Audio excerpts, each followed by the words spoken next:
आज या सगळ्या प्रकारातील वैष्णवीच्या मृत्यूला कारणीभूत असणारे हगवणे कुटुंबीय राजेंद्र हगवणे जे आहेत त्यांना आणि त्यांच्या मुलाला अटक झाली.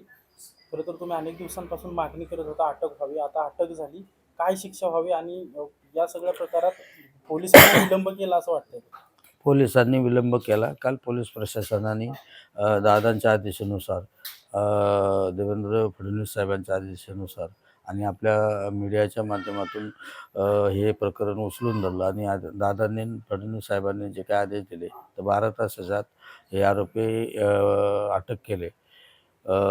तर त्यांना अटक केल्यानंतर त्यांना अ, अ, मागच्या वेळेस VIP ट्रीटमेंट दिली तशी याही लोकांना VIP ट्रीटमेंट मिळू नये अशी एक माझी पहिली विनंती आहे.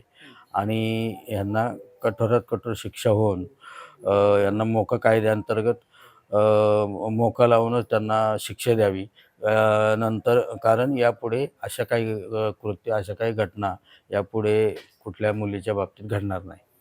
खरं तर यापूर्वी मयुरेने देखील त्यांच्या विरोधात तक्रार केली होती. मात्र पोलिसांनी कुठलीही दखल घेतली नाही. आता देखील विलंबाने कारवाई केली. तुम्ही म्हणताय की मोक्का अंतर्गत कारवाई करण्यात यावी. तसं तुम्ही कोणाला निवेदन मुख्यमंत्र्यांना किंवा उपमुख्यमंत्र्यांना किंवा कुठल्या नेत्यांना यासाठी भेटणार आहात का? किंवा कोणाशी बोलणं झालंय?